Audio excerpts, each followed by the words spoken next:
नमस्कार दोस्तों, मैं राहुल आप सभी लोगों का एक बार फिर से अपने YouTube चैनल पर स्वागत करता हूं। हम लोग इस चैनल के माध्यम से झारखंड समसामयिकी को देख रहे थे। इस विषय से संबंधित आपको भाग 1 और भाग 2 का वीडियो आपको डिस्क्रिप्शन बॉक्स या आई बटन में मिल जाएगा। इसके अतिरिक्त यदि आप इस भाग के वीडियो से संबंधित PDF को प्राप्त करना चाहते हैं तो आप मेरे टेलीग्राम चैनल को ज्वाइन कर सकते हैं। आइए शुरू करते हैं आज का हमारा यह वीडियो।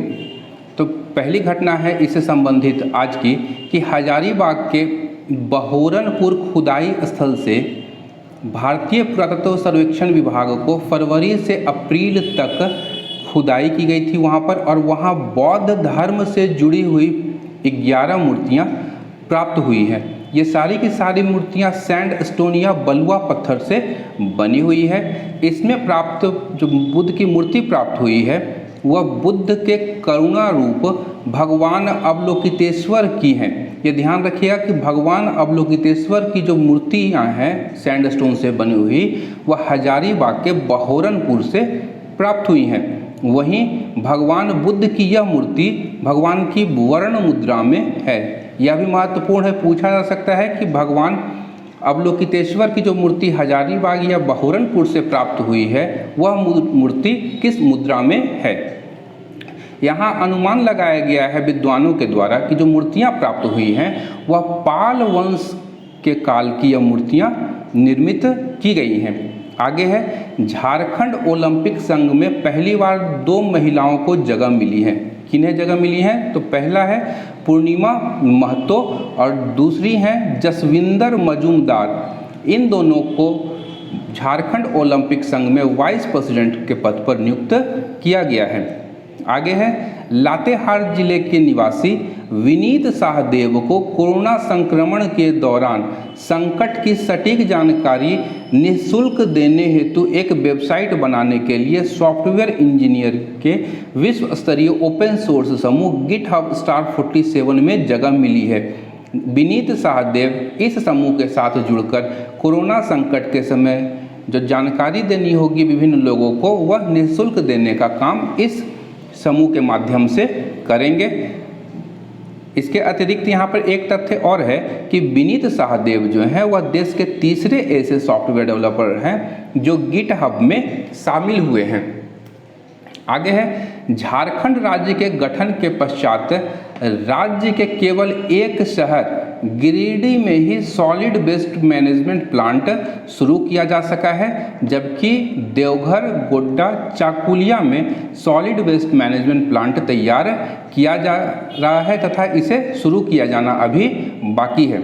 आगे है कि झारखंड राज्य में 1 अप्रैल 2021 से मनरेगा मजदूरों को दी जाने वाली जो पारिश्रमिक होगी उसे बढ़ा करके 225 रुपये कर दिया गया है। अत्यंत ही महत्वपूर्ण है यह कि मनरेगा मजदूरों को झारखंड में दी जाने वाली पारिश्रमिक कितनी है तो 225 रुपये। इससे पूर्व झारखंड में मनरेगा मजदूरों को 194 रुपये से बढ़ाकर 198 रुपये कर दिया गया था। यह उल्लेखनीय तथ्य है और 198 रुपये से बढ़ाकर 225 रुपये कर दिया गया है। इसके पश्चात है कि झारखंड ओलंपिक संघ की वार्षिक आम बैठक 4 अप्रैल 2021 को RK Anand lawn ball tennis stadium Namkum में आयोजित की जाएगी। इस बैठक में पूर्व अंतर्राष्ट्रीय खिलाड़ी जो कि हॉकी खिलाड़ी हैं सुमराय टेटे को लाइफ टाइम अचीवमेंट पुरस्कार से सम्मानित किया जाएगा। सुमराय टेटे को life time achievement Jharkhand Olympic संघ के द्वारा प्रदान किया जाएगा। आगे है 31 मार्च को झारखंड पार्टी जिसका गठन 1969 में हुआ था, इसके संस्थापक थे NE होरो या निरल NM होरो झारखंड पार्टी के संस्थापक थे। इनकी 96वीं जयंती मनाई गई। इस जयंती को अबुआ दिवस के रूप में झारखंड में मनाया जाएगा। यह भी प्रश्न अत्यंत महत्वपूर्ण है जो कि NE होरो से संबंधित है। प्रश्न सीधा पूछा जा सकता है कि अबुआ दिवस किस झारखंड के किस नेता के सम्मान में मनाया जाता है तो NE होरो के सम्मान में। आगे है कि चापावार और मांझी में डेयरी और हर्बल उद्योग खोलने की घोषणा की गई है, जिसमें अनुसूचित जाति एवं जनजाति को 50% राशि पर औद्योगिक जमीन का आवंटन किया जाएगा। इसके पश्चात है गेल इंडिया लिमिटेड ने रांची में कचरे से बायोगैस बनाने के लिए कंप्रेस्ड बायोगैस प्लांट लगाने की घोषणा की है, जिसमें प्रतिदिन 300 टन ऑर्गेनिक कचरे की प्रोसेसिंग कर 10 टन कंप्रेस्ड बायोगैस के उत्पादन का लक्ष्य रखा गया है। प्रश्न सीधा होगा कि गेल इंडिया लिमिटेड के द्वारा झारखंड के किस शहर में कचरे से बायोगैस बनाने के लिए कंप्रेस्ड बायोगैस प्लांट लगाने की घोषणा की गई है, तो वह होगा रांची। आगे है झारखंड आंदोलनकारी आयोग। झारखंड वनांचल आंदोलनकारी आयोग से वनांचल शब्द को हटा लिया गया है। अब इस आयोग का नाम झारखंड आंदोलनकारी आयोग रखा गया है। यह आयोग त्रिस्तरीय होगा तथा इसके अध्यक्ष एवं सदस्यों की नियुक्ति राज्य सरकार के द्वारा की जाएगी। वहीं आयोग के जो अध्यक्ष होंगे वे अखिल भारतीय सेवा के सेवानिवृत्त अधिकारी होंगे तथा आयोग का कार्यकाल 1 वर्ष का रखा गया है। आगे है सुभाष चंद्र बोस आवासीय विद्यालय। केंद्र सरकार ने राज्य में संचालित समर्थ आवासीय विद्यालय का नाम परिवर्तित करके सुभाष चंद्र बोस आवासीय विद्यालय करने का निर्देश झारखंड सरकार को दिया है। वर्तमान समय में झारखंड में कुल 20 समर्थ आवासीय विद्यालय संचालित हैं तथा 2021-22 में 5 नए विद्यालय खोलने हेतु केंद्र सरकार ने सहमति प्रदान की है। यहाँ उल्लेखनीय है कि इन समर्थ आवासीय विद्यालयों, जिसे अब सुभाष चंद्र बोस आवासीय विद्यालय के नाम से जाना जाता है, में कक्षा 1 से 8 तक की पढ़ाई संपन्न कराई जाती है। आगे है नई दिल्ली में राष्ट्रीय कृषि उच्चतर शिक्षा परियोजना और भारतीय कृषि सांख्यिकी अनुसंधान संस्थान के तत्वावधान में चल रहे देश के 51 कृषि विश्वविद्यालयों में एकेडमिक मैनेजमेंट सिस्टम व ऑनलाइन प्रबंधन की तकनीक को लागू करने में बिरसा कृषि विश्वविद्यालय को देश में 3रा स्थान प्राप्त हुआ है। इसके पश्चात है कि 1 अप्रैल 2022 से 15 साल पुराने से अधिक पुराने वाहनों के रजिस्ट्रेशन का नवीकरण नहीं किया जाएगा। यह बहुत ही महत्वपूर्ण है कि झारखंड में किस समय से 15 साल से अधिक पुराने वाहनों का रजिस्ट्रेशन नहीं किया जाएगा, तो 1 अप्रैल 2022 से। इसके पश्चात है कि लेस्लीगंज पलामू का अब नाम परिवर्तित कर नीलांबर पीताम्बरपुर कर दिया गया है। यह भी बहुत ही महत्वपूर्ण है, पूछा जाएगा नीलांबर पीताम्बरपुर किस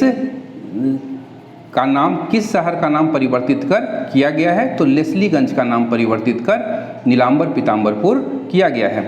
आगे है नियोजन एवं अधिनियम 2021 प्रस्ताव के तहत झारखंड में 30,000 रुपये तक की जो सरकारी नौकरी होगी, 30,000 रुपये तक की जो निजी नौकरियां होंगी, उसमें 75% स्थानीय लोगों की नियुक्ति अनिवार्य की गई है। यानी अब प्राइवेट संस्थानों में भी, निजी संस्थानों में भी 30,000 रुपये तक की निजी नौकरियों में 75% स्थानीय लोगों को नियुक्त करना अनिवार्य होगा। आगे है मार्च 2021 से पढ़ना लिखना अभियान शुरू किया जाएगा, जिसके तहत राज्य के 2 लाख निरक्षर लोगों को वर्ष 2021 में साक्षर बनाने का लक्ष्य रखा गया है। पढ़ना लिखना अभियान मूलतः लोगों को साक्षर बनाने के उद्देश्य से प्रारंभ किया गया है। प्रखंड स्थित कुम्हारिया गांव के चमन महिला विकास संघ को महिला सशक्तिकरण और समाज सेवा के सराहनीय कार्यों के लिए राष्ट्रीय पुरस्कार से सम्मानित किया गया है। इसके पश्चात है झारखंड के रांची नगर निगम में पहली बार राज्य में साइकिल ट्रैक व पाथवे का निर्माण किया जा रहा है। ये ध्यान रखिएगा कि झारखंड के रांची नगर निगम में पहली बार राज्य में ही साइकिल ट्रैक व पाथवे का निर्माण किया जा रहा है। इसके पश्चात है कि जसीडी से वास्को डी गामा गोवा के लिए साप्ताहिक रेल का परिचालन प्रारंभ हो गया है। इसके पश्चात है कि राज्य में रोजगार के अवसर उपलब्ध कराने हेतु federation of Indian chamber of commerce and industry FICCI और फ्लिपकार्ट इंटरनेट प्राइवेट लिमिटेड ने एक करार पर हस्ताक्षर किए हैं। इसके पश्चात है DK तिवारी को झारखंड का नया निर्वाचन आयुक्त नियुक्त किया गया है। आगे है सड़क दुर्घटना में घायल व्यक्तियों को अस्पताल पहुंचाने वाले व्यक्तियों को झारखंड सरकार के द्वारा 2000 रुपये की नगद राशि पुरस्कार स्वरूप प्रदान की जाएगी। इसके पश्चात है कि केंद्रीय वित्त मंत्री के द्वारा जल जीवन मिशन शहरी योजना को झारखंड के 9 नगर निगमों में लॉन्च किया गया है। आगे है केंद्रीय बजट में ईस्टर्न फ्रेट कॉरिडोर के तहत झारखंड में ईस्टर्न फ्रेट कॉरिडोर की कुल लंबाई 192 किलोमीटर होगी। झारखंड में याद रखिएगा कि ईस्टर्न फ्रेट कॉरिडोर का जो निर्माण हो रहा है उसकी कुल लंबाई रखी गई है 192 किलोमीटर। वहीं पर्यावरण सामाजिक कल्याण संस्था खजुराहो के द्वारा उत्कृष्ट शैक्षणिक उपलब्धियों के लिए प्रोफेसर RK डे को लाइफ टाइम अचीवर्स अवार्ड 2021 से सम्मानित किया गया है। आगे है झारखंड के रांची शहर में झारखंड फूड फेस्टिवल 2021 का आयोजन किया गया है। आगे है ये पहले ही देख चुके हैं हम लोग कि झारखंड में मनरेगा मजदूरों की जो मजदूरी दर है उसे 194 रुपये से बढ़ाकर 225 रुपये कर दिया गया है। इसके पश्चात है कि झारखंड राज्य सरकार ने सिगरेट एवं अन्य तंबाकू उत्पादों के उपयोग पर जुर्माने की राशि 200 रुपये से बढ़ाकर 1000 रुपये कर दी है। सीधा याद रखिएगा कि सिगरेट एवं अन्य तंबाकू उत्पादों का यदि आप उपयोग करते हैं तो आपके ऊपर 1000 रुपये का जुर्माना लगाया जाएगा। आगे है कि झारखंड राज्य ग्रामीण बैंक देश भर के 13 राज्यों के ग्रामीण बैंकों में तीसरे स्थान पर है। इसके पश्चात 16 जनवरी 2021 ईस्वी को शुरू हुए कोविड टीकाकरण में रांची के सदर अस्पताल की फिजियोथेरेपी डिपार्टमेंट की जो सफाई कर्मी थी मरियम गुड़िया को कोविड-19 का पहला टीका लगाया गया है। यह भी बहुत ही महत्वपूर्ण है। मरियम गुड़िया को कोविड-19 का झारखंड में पहला टीका लगाया गया था। आगे है म्यूनिसिपल बॉन्ड के जरिए 200 करोड़ रुपए जुटाने वाला झारखंड का पहला नगर निगम रांची नगर निगम बना है, जिसने म्यूनिसिपल बॉन्ड के जरिए इतने पैसे जुटाए हैं। आज का हमारा यह वीडियो यहीं पे समाप्त होता है। यदि आपको हमारा यह प्रयास पसंद आ रहा है तो हमारे इस चैनल को लाइक करें, सब्सक्राइब करें, साथ ही साथ नोटिफिकेशन वाली घंटी को ज़रूर दबा दें। इसके अतिरिक्त यदि आप इस वीडियो का PDF पाना चाहते हैं तो डिस्क्रिप्शन बॉक्स में दिए गए टेलीग्राम चैनल के लिंक और फेसबुक चैनल को ज्वाइन कर सकते हैं। वहाँ से आपको PDF प्राप्त हो जाएगा। धन्यवाद।